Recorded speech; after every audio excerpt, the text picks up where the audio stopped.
Some actors just feel like family.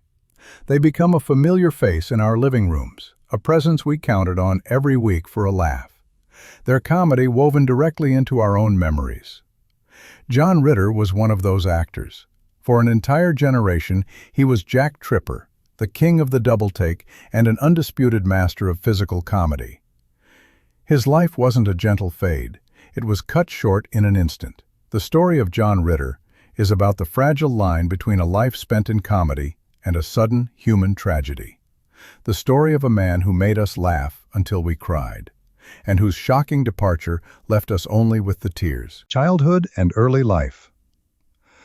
Before the world knew him as the clumsy roommate from Santa Monica, Jonathan Southworth Ritter, born September 17, 1948, was Hollywood royalty, albeit of a very different kind. He was born in Burbank, California, directly into the spotlight's orbit.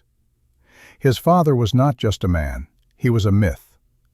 Tex Ritter, America's most beloved cowboy, was a towering figure in Western music and film. His mother, Dorothy Fay, was an actress herself. Personal and emotional life. His personal life was marked by a deep capacity for love. His first marriage, to actress Nancy Morgan, lasted 19 years and gave him 3 children, Jason, Carly, and Tyler. His son, Jason Ritter, now a successful actor, speaks of his father with both awe and deep affection, remembering a dad who was always present, who listened, and who was incredibly funny at the dinner table. His second marriage, to actress Amy Yazbek, whom he met on the set of Problem Child, was, by all accounts, a profound love story. They were inseparable and had one child together, Stella. He was, as one friend called him, a bleeding heart. He felt everything. He worried, Amy Yazbek said. He worried about the world. He worried about his kids. He worried about me. He carried the weight of other people's happiness on his shoulders. Rise and iconic TV role. In the mid-1970s, America was shedding its skin and looking for an escape. ABC took a gamble on a concept adapted from a British sitcom, Man About the House. The premise was risque, almost scandalous for its time. 2 single women, Janet Wood and Chrissy Snow, need a roommate. They find the perfect candidate in Jack Tripper, a culinary student. The only problem? The prudish landlords, the Ropers. The solution? They must pretend Jack is gay. It was a premise built entirely on misunderstanding and innuendo, and it needed the perfect leading man. John Ritter.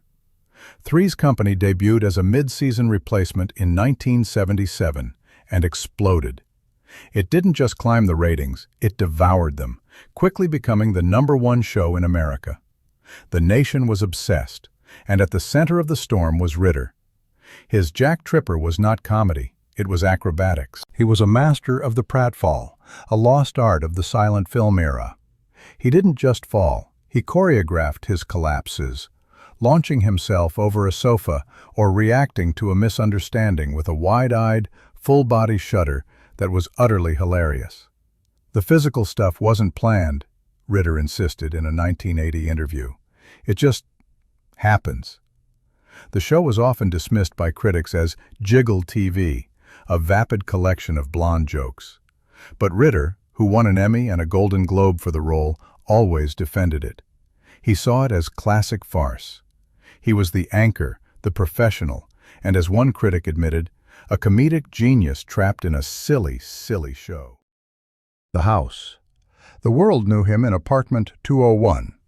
That beige sofa, the bright orange kitchen, and the swinging louvered doors he burst through in a constant state of panic.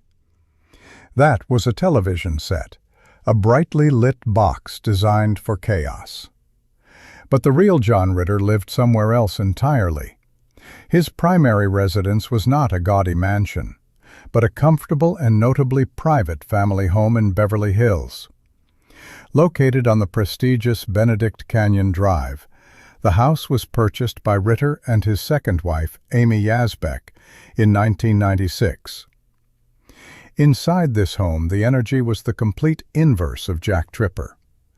Where Jack's life was a public performance, This space was intensely private, built around his children, Jason, Carly, Tyler, and later, Stella. Friends and family described it as a place of normalcy, board games, and homework. It featured his private study, a space filled with books on history and psychology, and scripts piled on his desk. It was here the physical comedian was a quiet intellectual, studying roles like his dramatic turn in Sling Blade. This house was never abandoned. Following Ritter's sudden death in 2003, his widow, Amy Yazbek, and their daughter continued to live in the home for many years. However, the property was eventually sold. Yazbek placed the Beverly Hills house on the market, and it was sold in 2017. Today, it remains a private residence, its history preserved not as a museum, but as the container for the very real, very normal family life of a man who spent his career making everyone else laugh. Later career and the cruelest irony. In 2002, he was cast in the ABC sitcom 8 Simple Rules for Dating My Teenage Daughter. He played Paul Hennessy, a loving, often exasperated father. It was the perfect role. He had transitioned from America's favorite roommate to America's favorite dad. The show was a hit, and Ritter was adoring his second act. He was happy, he was healthy, he was 54 years old and at the top of his game. And then came September 11th, 2003. It's a date already seared into the world's memory, but for the Ritter family, it holds a separate, personal tragedy.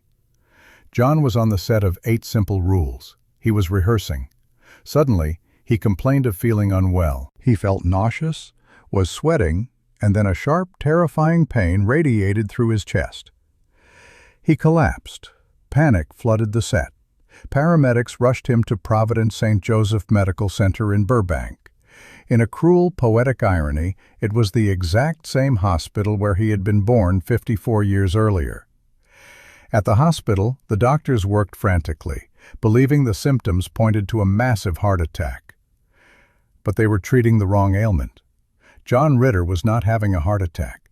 He was suffering from an undiagnosed, catastrophic health event, an aortic dissection, a tear in the inner wall of the aorta. Its symptoms tragically mimic a heart attack. As the doctors treated him for a blockage, the dissection worsened.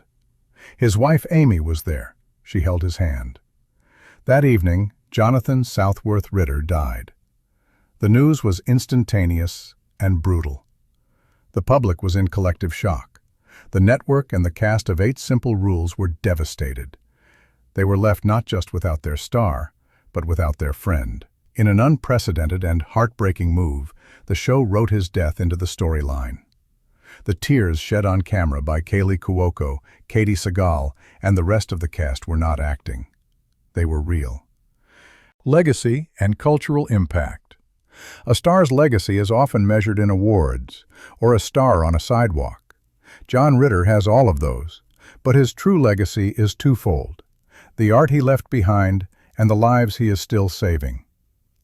In the wake of her agonizing loss, his widow Amy Yazbek dedicated her life to ensuring no other family would endure what she did. She founded the John Ritter Foundation for Aortic Health.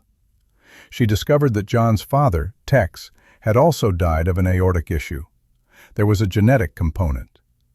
The foundation works tirelessly to raise awareness, to fund research, and to educate medical professionals. They established the Ritter Rules, a checklist of symptoms to prevent the misdiagnosis that killed John. He was a craftsman, a father, a husband, and a friend who never let fame corrupt his core of kindness.